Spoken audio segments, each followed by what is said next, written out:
Viral di media sosial penganiayaan terhadap KA, bocah 11 tahun yang dilakukan oleh SR, seorang ibu rumah tangga di Desa Tanrara, Kecamatan Bontonopo Selatan, Kabupaten Goa, Sulawesi Selatan.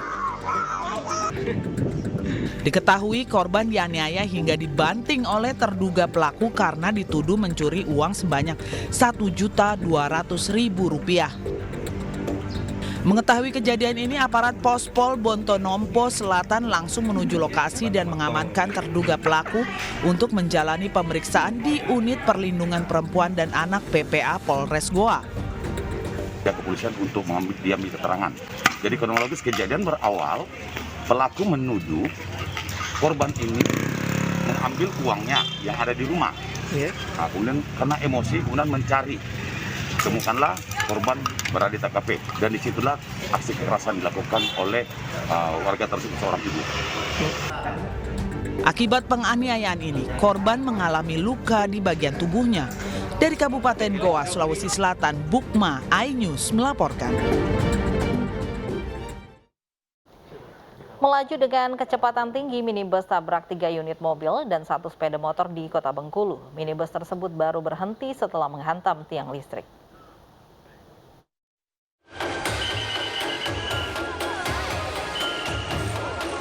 Minibus ini ringsek setelah terlibat kecelakaan beruntun menabrak mobil dan motor di Jalan Suprapto, Kota Bengkulu.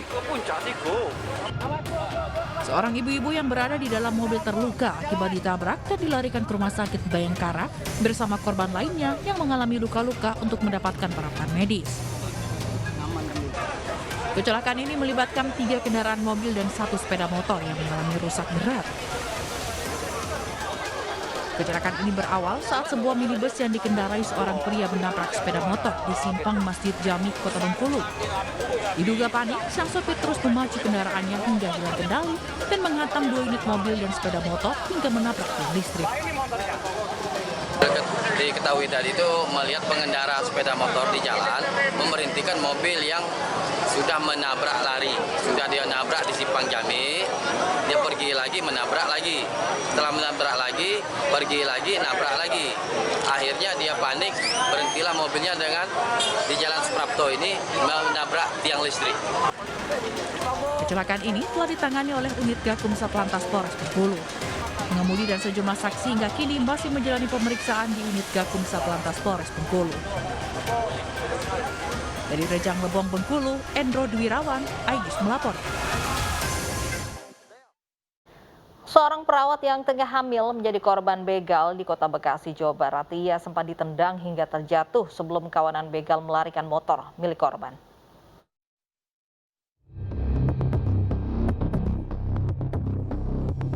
Inilah rekaman kamera CCTV detik-detik kawanan geng motor yang beraksi merampas motor seorang perawat yang tengah hamil.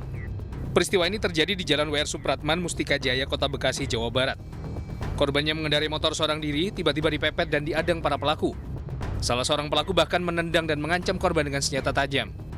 Saat korban tak berdaya, para pelaku membawa kabur motor korban. Posisi dia duduk, minta tolong. Ya, setelah itu saya tanya mereka yang diambil apa, cuma kendaraan aja, Pak. Kendaraan aja? Iya. Itu korban perempuan ya, Pak ya? Perempuan, iya. Katanya juga hamil, Pak? Iya, katanya kurang lebih 4 atau 5 bulan gitu, dibilang dia. Sendiri ya, Pak? Sendiri, Pak? Sendiri dia. Mau kemana, dari mana mau kemana, Pak? Dari rumah mau berangkat kerja ke Hermina, Bekasi. Aksi begal di kawasan ini kian kerap terjadi. Kondisi jalan yang sepi di malam hingga dini hari, serta minimnya patroli pengamanan, membuat para pelaku begal leluasa beraksi. Warga berharap polisi serius menangani kasus begal di kawasan ini.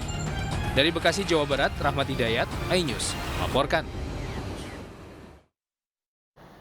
Kebijakan pemerintah yang melonggarkan aturan perjalanan domestik disambut gembira masyarakat. Antusiasme warga untuk bepergian mulai meningkat.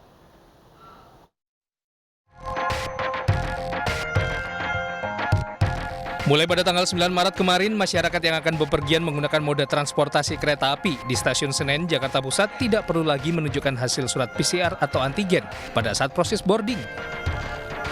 Persyaratan ini berlaku untuk masyarakat yang sudah melakukan vaksin lengkap dan vaksin booster. Untuk validasi data, PT KAI akan mengintegrasikan aplikasi Peduli Lindungi dengan tiket KAI yang sudah dipesan. Untuk volume pengguna jasa kereta api jarak jauh ini masih terpantau normal seperti itu. Dan kemudian juga memang dapat saya sampaikan, sejak tanggal 9 Maret 2022 ada aturan terbaru berdasarkan surat edaran dari Kementerian Perhubungan ya nomor 25 tahun 2022, di mana untuk calon pengguna jasa yang sudah vaksin dosis pertama dan dosis kedua ini tidak perlu lagi melampirkan bukti antigen ataupun juga PCR. Tak hanya di Jakarta, Bandara Internasional Sultan Hasanuddin Makassar, Sulawesi Selatan juga mulai menerapkan aturan baru bagi pelaku perjalanan dalam negeri. Dampaknya, antusiasme pelaku perjalanan domestik melonjak dari sebelumnya 18.000 penumpang menjadi 26.000 penumpang dan terus akan meningkat saat akhir pekan. Malah membuat kita lebih gampang, lebih dimudahkan ya, lebih dimudahkan. Kemudian kita bisnis kita lebih berkembang karena tidak banyak. Artinya dari kita bisa kerjakan tugas atau usaha 3 hari ya bisa menjadi 2 hari saja. Artinya menyambut baik Pak ya? Iya, kalau saya pribadi saya menyambut baik Pak.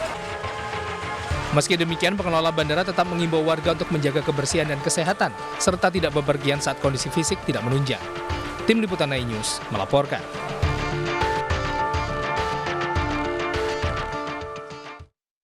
Dan untuk mengetahui aturan baru bagi pelaku perjalanan di stasiun dan bandara, sudah bersama kami ada Mahathir Muhammad di Stasiun Senen dan Nana Jamal di Bandar Udara Internasional Sultan Hasanuddin Makassar. Kita awali laporan ke Mahathir Muhammad langsung dari Stasiun Senen terlebih dahulu. Ya, Mahathir, aturan apa saja yang diperlonggar di sana?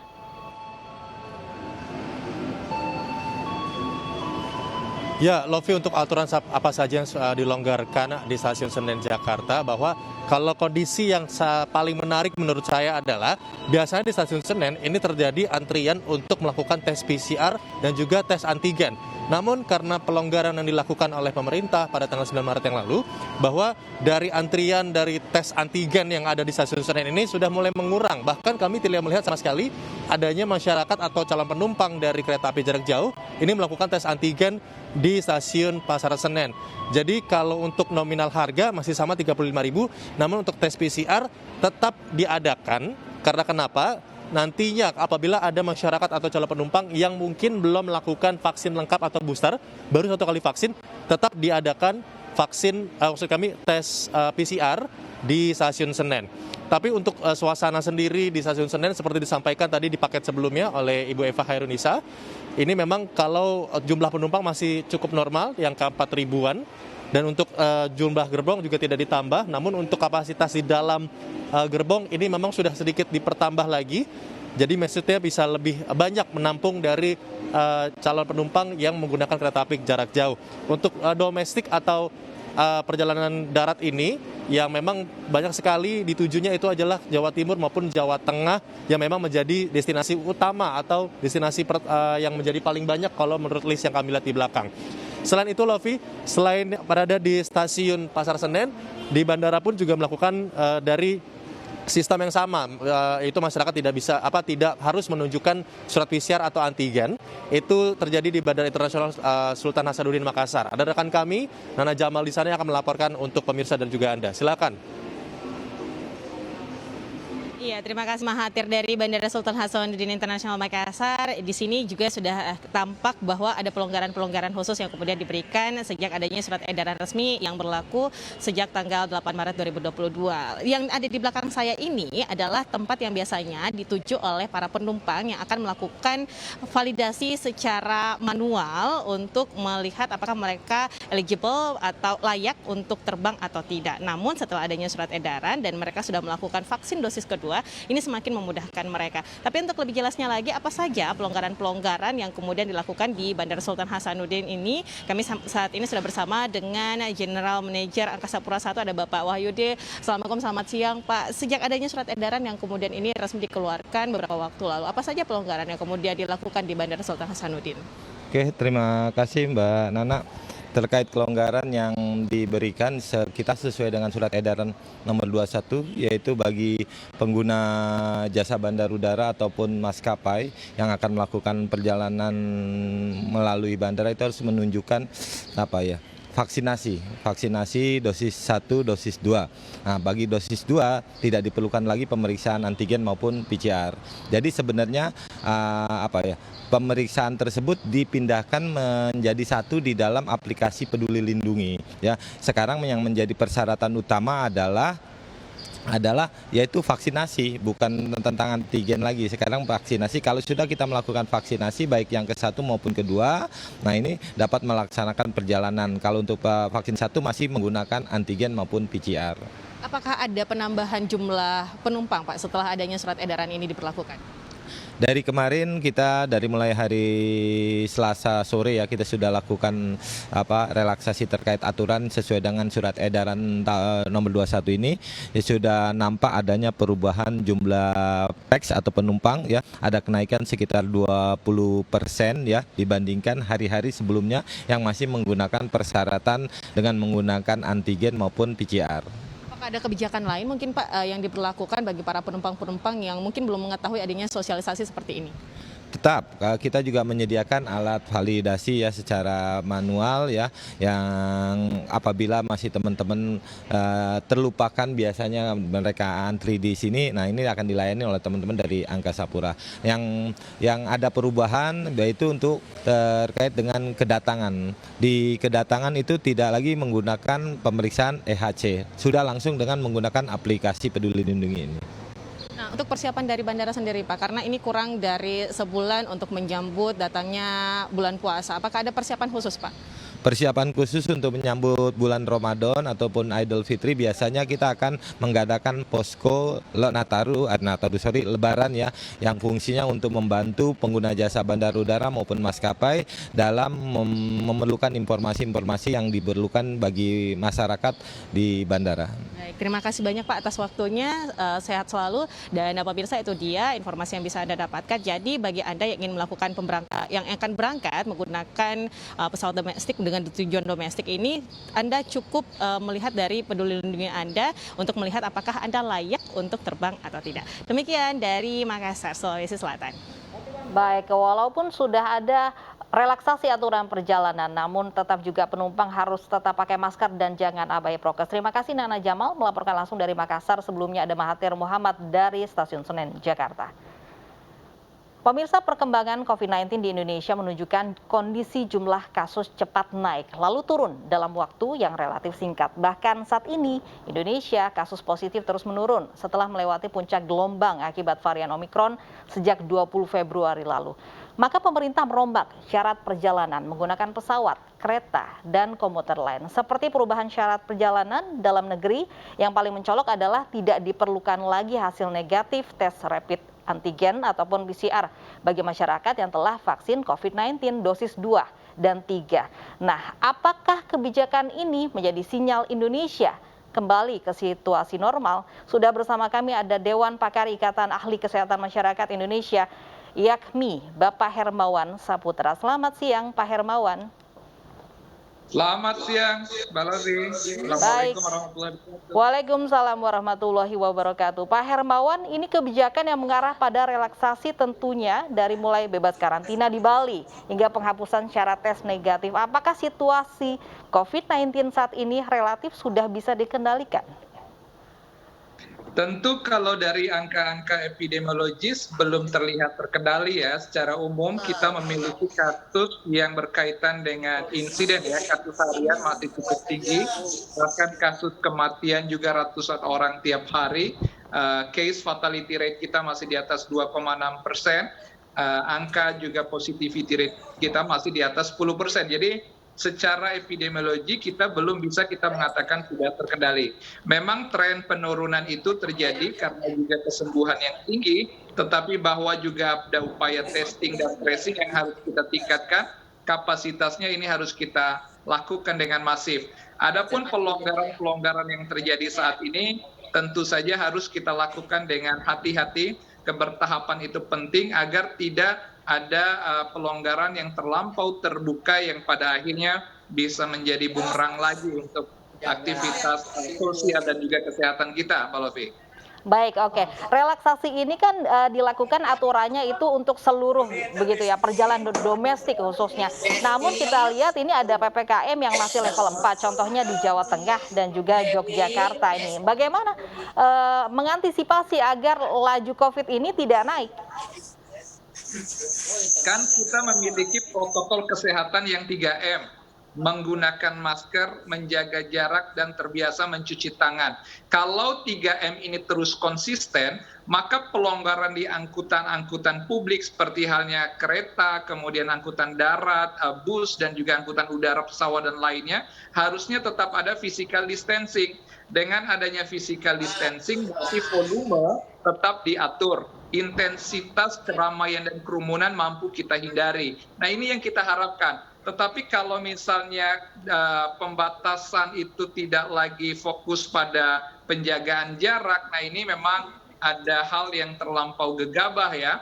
Padahal dengan menjaga jarak dan protokol 3M itu adalah basic konsep dari upaya pencegahan pengendalian COVID-19 ini, Mbak Lofi.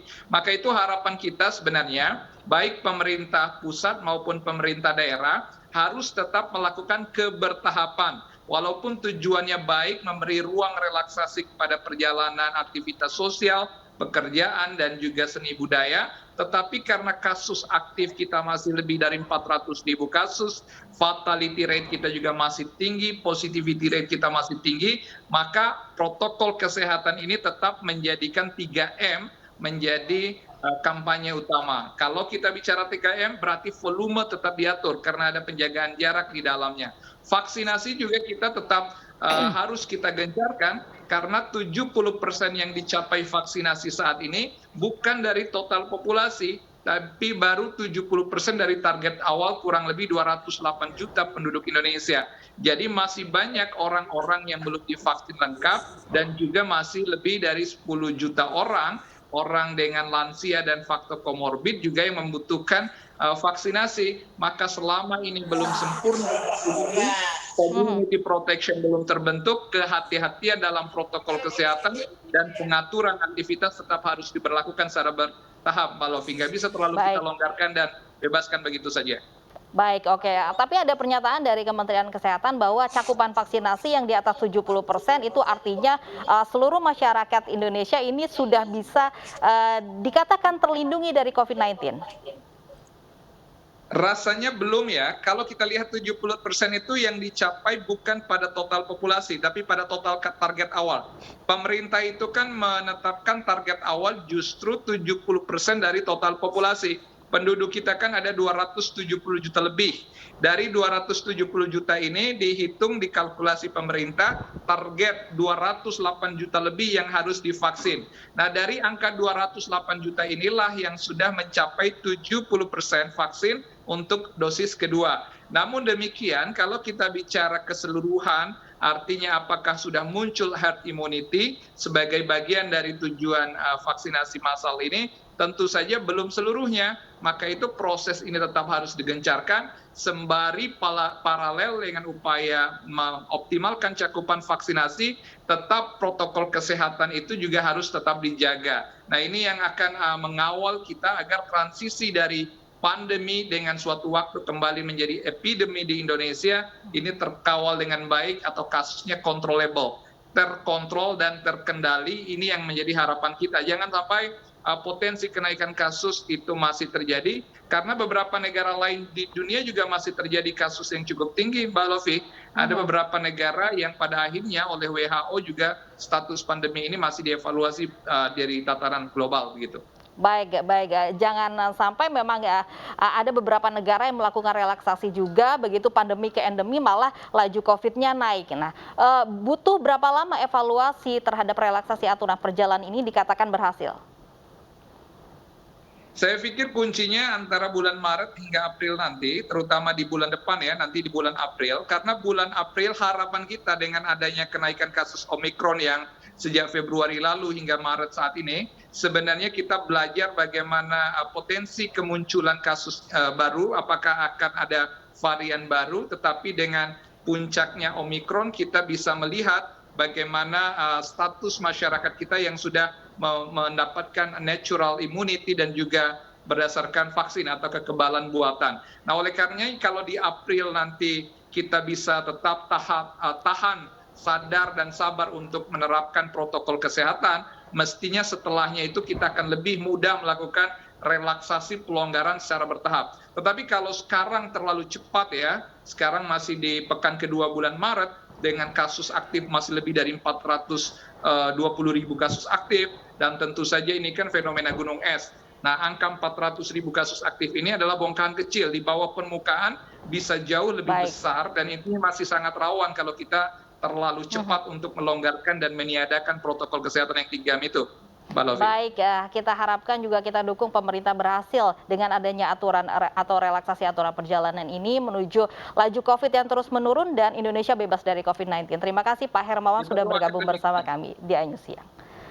Pemerintah terus melakukan evaluasi mingguan secara rutin terhadap perkembangan kasus dan pengendalian pandemi coronavirus. Secara nasional, evaluasi yang dilakukan juga menyangkut perkembangan kasus harian dan kasus aktif, tingkat keterisian rumah sakit serta capaian vaksinasi. Pemerintah terus melakukan evaluasi terhadap pandemi coronavirus.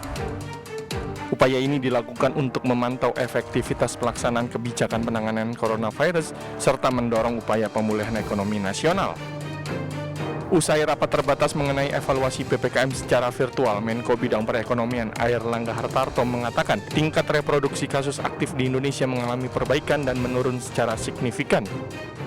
Terlihat angka reproduksi kasus efektif mengalami penurunan signifikan hampir di seluruh pulau. Dan meskipun sedikit di atas 1 dan secara nasional, RT nasional dari 1,16 ke 1,09. Airlangga juga mengungkapkan walaupun jumlah kasus relatif cukup tinggi di beberapa wilayah, namun tingkat perawatan di rumah sakit masih rendah jika dibandingkan dengan varian Delta tahun lalu. Dari Jakarta, Tim Liputan, iNews melaporkan. Polisi gerebek kampung narkoba di Deli Serdang, 4 pengguna ditangkap, belasan mesin judi diamankan. Selengkapnya usai jeda berikut ini.